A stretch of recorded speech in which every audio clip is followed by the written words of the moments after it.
Hello friends, good morning. This is Mahesh Shah from Surat. Welcome to my YouTube channel. This video is for standard 10, subject social science, chapter number 11, India water resources. So friends, in last video we discussed about chapter 10, India agriculture, and we are studying right now geography of India. So, according to board examination, this is one of the important chapter for short question answer, and it is possible that one or two short note will be asked from this chapter. तो last video में हमने agriculture के बारे में discuss की थी. जिन्होंने नहीं देखा है आगे वाले चैप्टर 1 to 10 के वीडियो वो यूट्यूब पे सर्च करके देख सकते हैं, और जिन्होंने चैनल सब्सक्राइब की है वो भी इजीली ये वीडियोस को यूट्यूब के ऊपर सर्च कर सकेंगे. तो आज के वीडियो में जो हमें बात करनी है वो वाटर रिसोर्सेज के बारे में बात करनी है, स्पेशली हमारी कंट्री के water resources.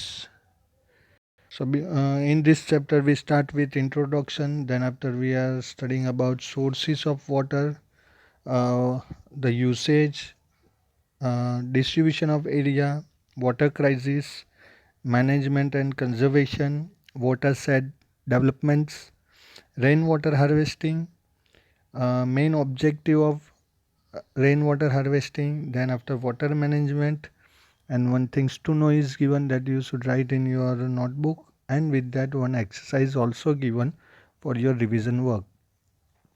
So before I start this video, I would like to tell you that subscribe the channel, press the bell icon and like the video. So when you subscribe the channel and press the bell icon, whatever the new video I upload, that directly notification you will find, and you can start your study. So let's start with the introduction. So water resources, that is one of the important precious things and the element to sustain the human or the living organism on the earth. Land, air and water, these are the three important uh, factors which helps to develop the human living things on this only planet of the solar system, or may be possible that in whole universe. तो हमें पता है कि earth solar system में जितने भी planets है उसमें अर्थ के ऊपर ही लाइफ एग्जिस्टेंस है. Why? Because due to the water.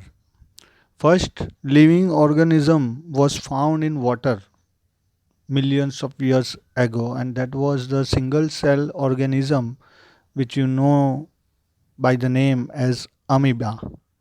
So that is the single cell organism. Afterwards, uh, development process held, and finally this multi-cell body as a human body, which we call that, we found. So that is the main reason why water is important, because without water that is very difficult or impossible to survive on the earth.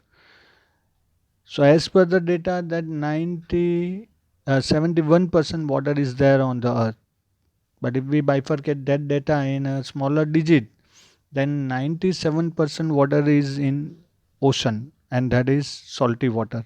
So we directly not use that water for domestic uses, and therefore only less than 3% water remains on the earth.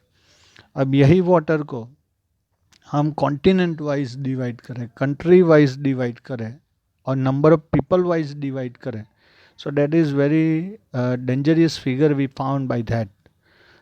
As you know that India is the 7th largest country of the world in the term of area, and by the population India is on the second highest place. Now it is very important to understand the importance of water, because without water there is no life existence. तो water, पानी के बिना तो कुछ भी possible नहीं है. जितनी भी इंडस्ट्रीज़ है या एग्रीकल्चर है या जो भी हमारी इकोनॉमिकल एक्टिविटीज़ है या इकोनॉमिकल एक्टिविटी की ही हम बात करते हैं अभी, उसके बिना वाटर के बिना वो पॉसिबल नहीं है. That is water, hence that is a life. जहाँ पे पानी है वहाँ पे ही लाइफ होगी. Any type of life cannot be imagined on the earth without the water. There is no other option for water resource. The list of its usages is very long. Entire biotic world, biotic means जो living होते हैं वो, entire biotic world uses water to sustain itself. The prosperity of any nation depends on its agriculture and amount of water it uses in it. Water is also required for drinking, domestic uses, and in industries. Shortage is being created because of the rate and volume at which it is being used by increasing population and for development projects. With this consideration, it is necessary to use water sparingly. Water is a limited resource. No other resource can be used in its place. If the environment exists, it is because of water. So, water is an inseparable part of life. तो water के बिना कुछ भी possible नहीं है. अगर हम world की ओल्डेस्ट सिविलाइजेशन की बात करें तो सबसे पहले जो सिविलाइजेशन स्टार्ट हुई थी वो भी बैंक ऑफ द रिवर हुई थी. अगर हम इंडिया की सिविलाइजेशन हड़प्पा और मोहनजोदड़ो सिविलाइजेशन की बात करें तो वो भी इंड्यूस रिवर के किनारे चालू हुई थी. तो वाटर के बिना, पानी के बिना तो कुछ भी पॉसिबल नहीं है. कोई भी कंट्री की इकोनॉमी डिपेंड करती है उनके वाटर रिसोर्सेज के ऊपर, क्योंकि एग्रीकल्चर में वाटर चाहिए, इंडस्ट्रीज में वाटर चाहिए. तो विदाउट वाटर तो पॉसिबल नहीं है. अब यहाँ पे हम इंडिया की बात करें तो आप मैप में अलग अलग रिवर्स के नाम यहाँ पे देख रहे हैं. And these are the source of fresh water.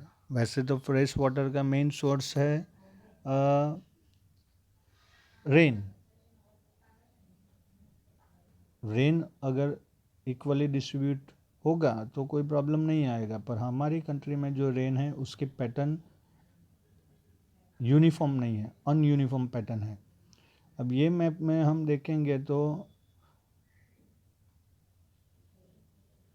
Water facility जो है, gap between existing supply and project demand in 2030 percent of 2030 demand. तो ये यहाँ पे जो है वो परसेंटेज की बात की है कि 230 में हम 2030 में हमें कितने परसेंटेज वाटर की ज़रूरत पड़ेगी और हमारी सिचुएशन क्या होगी.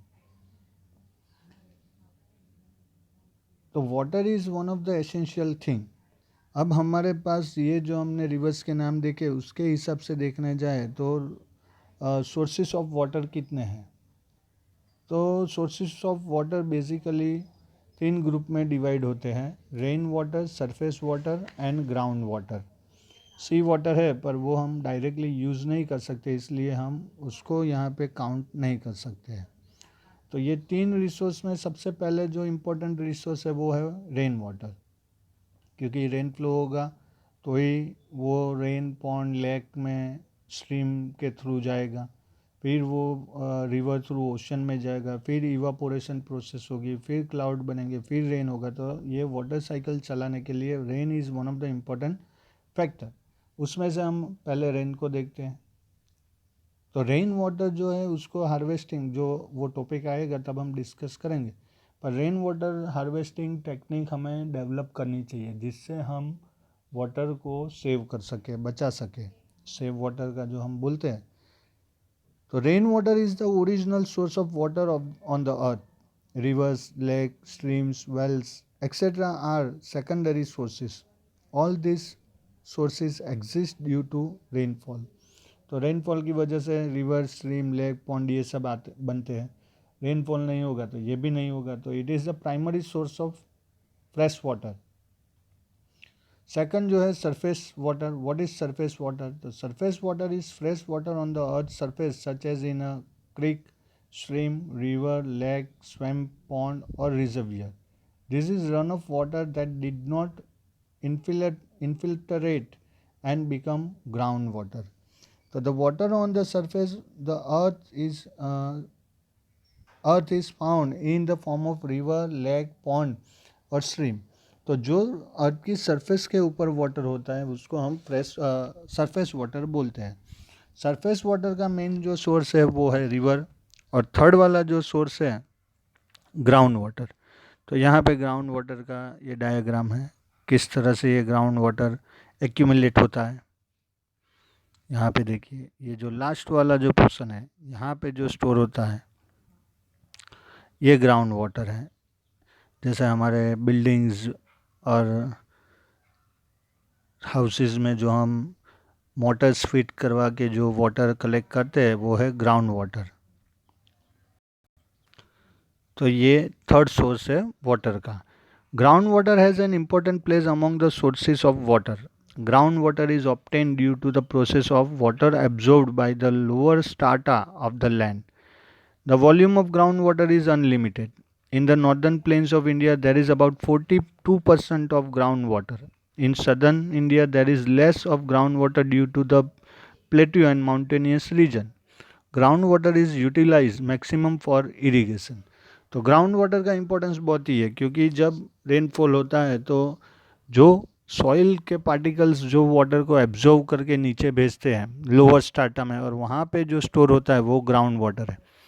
ये ग्राउंड वाटर की अमाउंट नॉर्थ इंडिया में 42% है, क्योंकि यहाँ वहाँ के जो लैंड है वो रेन वाटर जो है वो प्रोकुलेट करते हैं।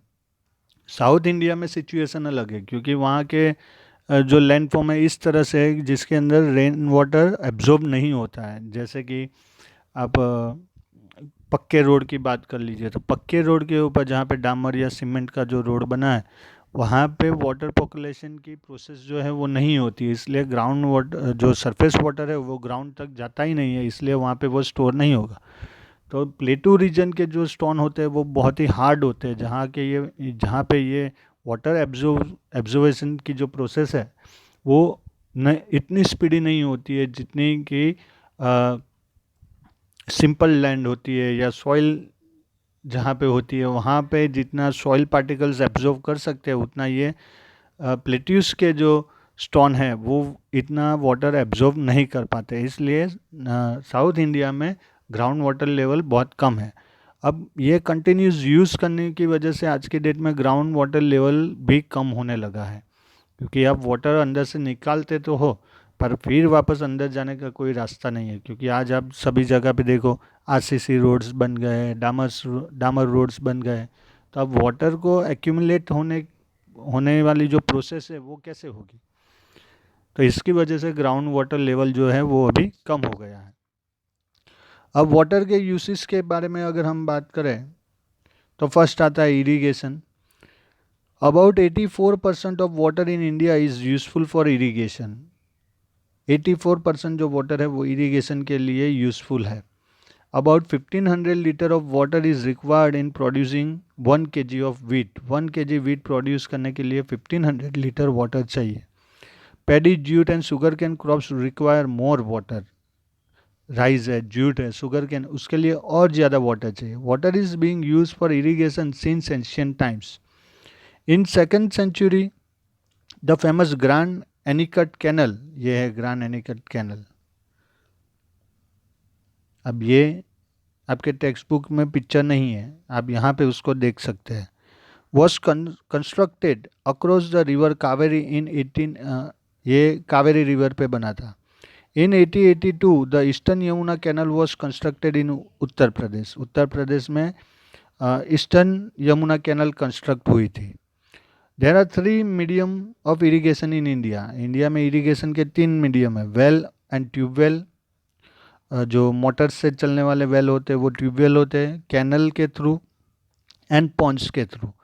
Out of this well and canals are major mediums of irrigation. Canals and ponds come at second and third place respectively.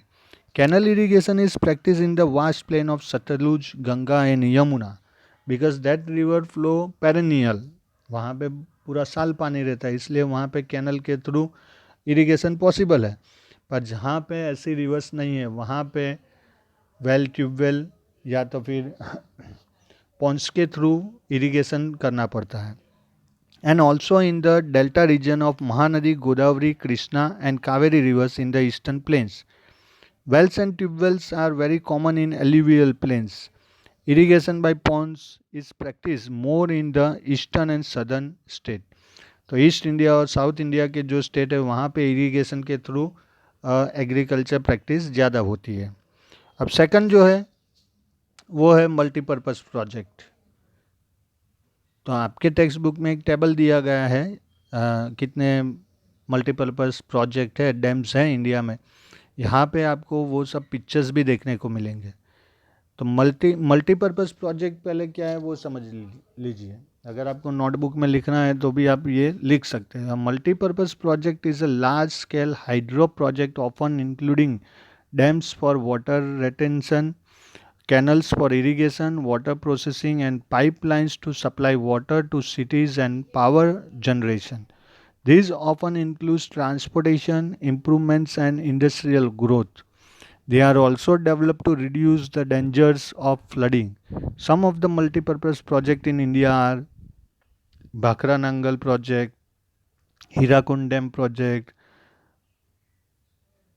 Mayurakshi project, Damodar Valley, Sardar Sarovar, Western Yamuna Canal, Eastern Yamuna Canal, Periyar Vaigai project. तो ये जितने भी project है वो multipurpose project है. ये river के बीच में डैम जैसे डैम है वो उसको मल्टीपर्पज़ प्रोजेक्ट बोलते हैं. ये मल्टीपर्पज़ प्रोजेक्ट से क्या बेनिफिट होता है कि भाई इसका वाटर हम इरिगेशन के लिए यूज़ कर सकते हैं, रिजर्वियर बना सकते हैं, इलेक्ट्रिसिटी जनरेट कर सकते हैं, फ्लड को हम कंट्रोल कर सकते हैं और वाटर को हम स्टोर कर सकते हैं. सबसे बड़ा जो प्लस पॉइंट है ये है कि ड्राई सीजन में जब प्रॉब्लम होता है तो ये डैम का जो एक्यूमुलेट वाटर है वो हम यूज़ कर सकते हैं.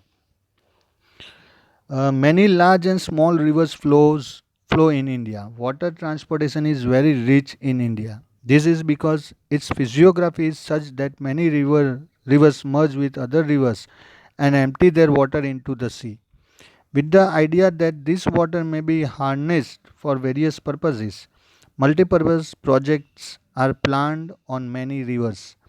A multipurpose project means to solve various problems associated with river valleys.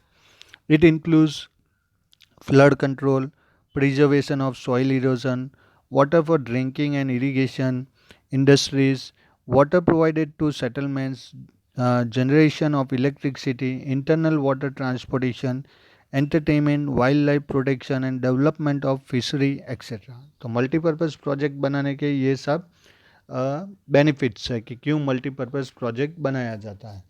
अब जो आपकी टेक्स्ट बुक के अंदर सब प्रोजेक्ट्स के बारे में लिखा गया है वो हम यहाँ पे बाय पिक्चर देखेंगे जिससे आपको आइडिया है कि कौन सा डैम कैसा दिखता है. तो फर्स्ट है भाखरा नंगल डैम.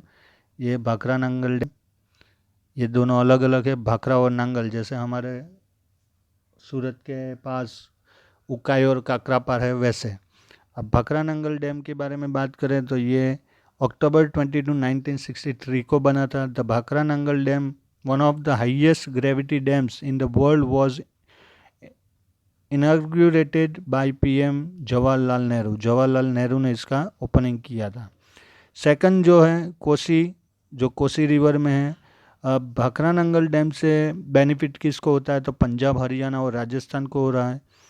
कोसी डैम है वो कोसी रिवर पे है जो बिहार में है जहाँ पे बार बार फ्लड आता है. तो ये कोसी रिवर डैम का पिक्चर है. थर्ड है दामोदर वैली जो दामोदर रिवर पे है जिससे झारखंड और वेस्ट बंगाल को बेनिफिट होता है. तो ये है दामोदर वैली प्रोजेक्ट, आप देख सकते हैं यहाँ पे. फोर्थ है हीराकुंड डैम जो महानदी पे है उड़ीसा में, ये हीराकुंड डैम है. फिफ्थ है चंबल वैली डैम जो चंबल रिवर पे है जिससे बेनिफिट होता है मध्य प्रदेश और राजस्थान को. तो ये चंबल वैली प्रोजेक्ट है.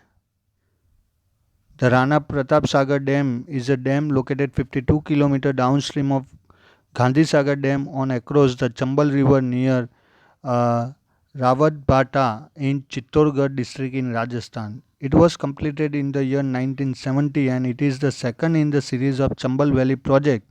It is 54 metre high. तो आप यहाँ पे देख सकते हैं पूरा कि वो कैसा दिखता है। नेक्स्ट है नागार्जुन सागर, जो कृष्णा रिवर के ऊपर है। ये नागार्जुन सागर डैम है कृष्णा रिवर के ऊपर। इससे आंध्र प्रदेश और तेलंगाना को बेनिफिट होता है। नेक्स्ट कृष्ण सागर, कृष्णराज सागर डैम जो कावेरी रिवर पे है, ये KRS, जिससे बेनिफिट होता है कर्नाटका और तमिलनाडु को। नेक्स्ट है तुंगभद्रा डैम जो तुंगभद्रा रिवर पे है, ये तुंगभद्रा डैम है, जिससे कर्नाटका और आंध्र प्रदेश को बेनिफिट होता है। नेक्स्ट है नर्मदा वैली सरदार सरोवर डैम जो नर्मदा रिवर के ऊपर है, जहाँ पे अभी स्टेच्यू ऑफ यूनिटी बना, ये वो डैम है, जिससे मध्य प्रदेश, गुजरात, राजस्थान और महाराष्ट्र को बेनिफिट होता है। फिर कंडना वनागबोरी, ये दोनों अलग अलग डैम है, मही नदी के ऊपर बना है। ये दोनों डैम आप देख सकते हैं, महिसागर रिवर के ऊपर बना है जो गुजरात में है। नेक्स्ट है उकाई एंड काकरापार, ये दोनों भी अलग अलग हैं। ये उकाई डैम है, आप देख सकते हैं यहाँ पे, और ये काकरापार डैम है। तो ये दोनों तापी रिवर के ऊपर है गुजरात में। और लास्ट है धरोई डैम जो साबरमती रिवर के ऊपर है। ये धरोई डैम की पिक्चर है जो 2017 में ओवरफ्लो हुआ था, जो साबरमती रिवर गुजरात में है, अहमदाबाद के पास। तो ये मल्टीपर्पज़ प्रोजेक्ट है इंडिया के। अब आपके टेक्स्ट बुक में टेबल है खाली, यहाँ पे आपको पिक्चर के साथ वो देखने को मिल रहा है। ये टेबल आपको याद रखना है क्योंकि MCQ टाइप ऑफ क्वेश्चन में इसमें से 100% एक या दो क्वेश्चन आने के फुल चांस है। अब अगर हम बात करें distribution of area under irrigation, तो यहाँ पे आप देख सकते हैं पूरा ग्राफ कि 36.7% जो है वो इरिगेशन एरिया में हमारी लैंड है। यहाँ पे देख सकते हैं कि 5.6 irrigated, non seasonal, semi and no land. तो ये पूरा उसका ग्राफ है, हम इसको टेक्स्ट बुक के थ्रू चेक करते हैं। There is a difference regarding the area under irrigation in every state. हर एक स्टेट में इरिगेशन का जो एरिया है वो अलग अलग रेंज में है। Coastal district in Andhra Pradesh, delta regions of Godavari and Krishna river, Mahanadi delta in Odisha, Kaveri delta in Tamil Nadu, Punjab, Haryana and western Uttar Pradesh etcetera regions of intensive irrigation of the country. तो ये जो जितने भी एरिया है वहाँ पे इरिगेशन फैसिलिटी अच्छी डेवलप्ड है। After independence the irrigated area in India has increase 4 times. Irrigation is practiced in about 38% of net sown area. There is a difference in the irrigated are as of different state. In Mizoram, 7.3% area of total area sown in under irrigation, while it is 90.8% in Punjab. तो मिज़ोरम में irrigation के through 7.3% land पे cultivation होता है, जबकि पंजाब में 90.8%. That is why we find green revolution maximum in Punjab and Haryana district, Haryana state. There is a vast difference between the total area under irrigation with the total area sown. More than 40% area of the total area sown in under irrigation in Punjab, Haryana, UP, Bihar, Jammu Kashmir, Tamil Nadu and Manipur. तो ये जितने भी state हैं वहाँ पे irrigation facility developed हुई है। उसका रीज़न भी है कि यहाँ पे बहुत सारी रिवर्स ऐसी है जो थ्रू आउट द ईयर पानी से भरी होती है, इसलिए यहाँ पे इरिगेशन फैसिलिटी डेवलप्ड होगी। पर जिस एरिया में पेनिनसुलर रिवर्स है, जो पेनिनसुलर रीजन की रिवर है, जो समर में जिनका पानी कम हो जाता है या तो ड्राइड अप हो जाती है, वहाँ पे इरिगेशन फैसिलिटी इतनी डेवलप नहीं है। अब वाटर क्राइसिस की हम बात करते हैं। तो अगर वाटर क्राइसिस की हम बात करें तो यहाँ पे एक मैप है। 54% of India faces high to extremely high water stress. India के टोटल लैंड में से 54% ऐसे हैं एरिया हैं जहाँ पे हाई से एक्सट्रीम हाई तक वाटर क्राइसिस हो रहा है, इसलिए यहाँ पे हम बार बार बोलते हैं सेव वाटर। अब यहाँ पे देखते हैं 70% of India's water is contaminated. 75% of households do not have drinking water on the premises, and 84% of rural households do not have access to pipe water. अब हमें इंडिया को डेवलप नेशन बनाना है। यहाँ पे जो डिजिट देख रहे हैं वो डिजिट के थ्रू ये काफ़ी डिफ़िकल्ट टास्क है। How bad is the water crisis in India, a timeline forecast. 2019 Chennai almost run out of water. 2020 21 cities including Bengaluru, Delhi, Hyderabad to run out of ground water, जहाँ पे ग्राउंड वाटर ख़त्म हो गया। 2030 में क्या होगा, 40% of Indians will have no access to drinking water. 40% Indian ऐसे हो गए जिनके पास ड्रिंकिंग वाटर ही नहीं होगा। एंड 2040 तक क्या होगा, there will be no drinking water in almost all of India. अगर इसी हिसाब से हमने वाटर को पॉल्यूट करना चालू रखा तो फ्यूचर में 2040 में कोई इंडिया में कहीं पे भी पीने लायक पानी बचने वाला नहीं है। And that is why this chapter is included in your syllabus to spread awareness amongst to you. Water is a natural gift. Water shortage is constantly intensified due to increasing demand of grains by increasing population. तो इसका main reason यहाँ पे ही आके रुकता है, population की वजह से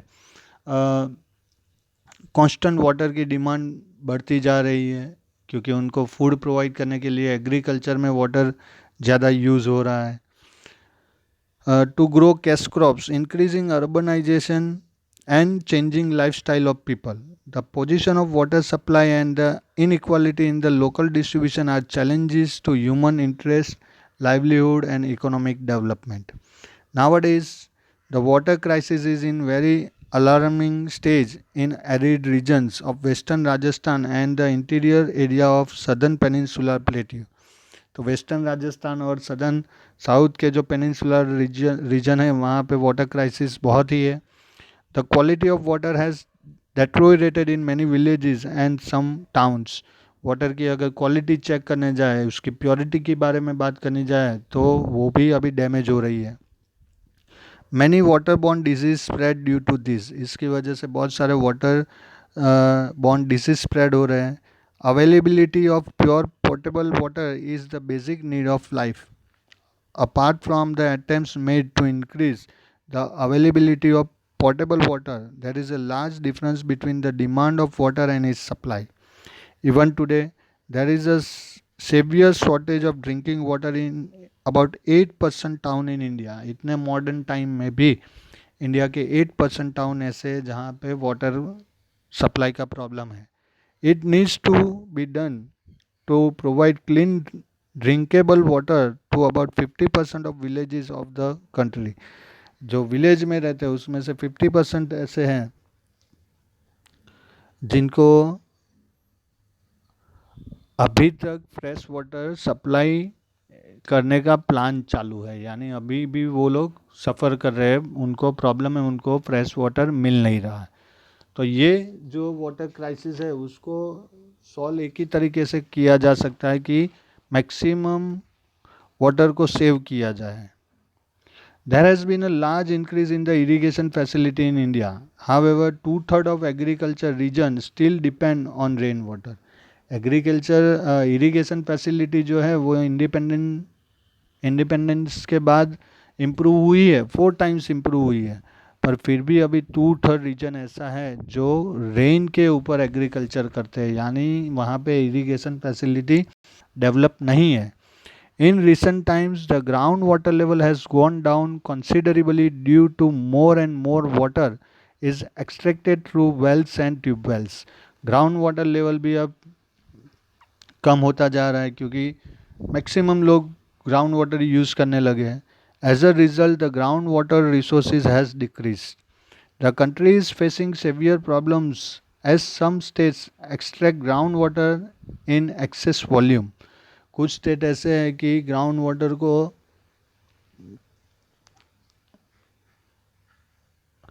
इतनी क्वांटिटी में बाहर निकल रहे हैं कि उसका लेवल मेंटेन नहीं हो रहा है। Serious problems like reduction in quality of water and increase scarcity have to be faced. इसकी वजह से बहुत सारे प्रॉब्लम्स क्रिएट हो रहे हैं, वाटर की जो क्वालिटी है वो कम होती जा रही है, स्कैरसिटी वाटर की क्रिएट हो रही है। Besides agriculture water is use in industries in uncontrolled quantity. Agriculture के अलावा इंडस्ट्रीज़ के अंदर भी जो वाटर यूज़ हो रहा है उसके ऊपर भी कोई गवर्नमेंट का कंट्रोल नहीं है।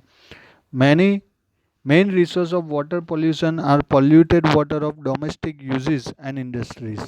तो वाटर पोल्यूशन का मेन जो रीज़न है वो है जो इंडस्ट्रीज़ और जो हाउस होल्ड एक्टिविटी के थ्रू जो पोल्यूटेड वाटर है वो फ्रेश वाटर में मिल जाता है और उसकी वजह से पूरी की पूरी वाटर बॉडी पोल्यूट हो जाती है।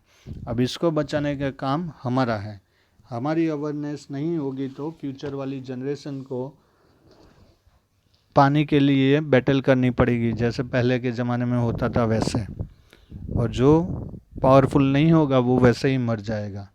तो अगर ऐसा फ्यूचर नहीं चाहिए जहाँ पे लाइफ की सिक्योरिटी नहीं है, तो फिर सिंपल टर्म यही है कि grow more trees and save water. तो आज के वीडियो में हम यहाँ तक ही बात करते हैं। नेक्स्ट वीडियो में हम वाटर मैनेजमेंट एंड कंजर्वेशन के बारे में और वाटर सेट डेवलपमेंट और रेन वाटर हार्वेस्टिंग के बारे में डिस्कस करेंगे। अब यहाँ तक जितना भी हमने डिस्कस किया वहाँ पे अगर कोई भी क्वेरी हो तो आप मुझे टेक्स्ट करके पूछ सकते हो। पिछले वाले वीडियोस में रिस्पांस आपका काफ़ी अच्छा था, तो मुझे लगता है कि हमारी जो मेथड है एक्सप्लेनेशन की वो आपको समझ में आ रही है।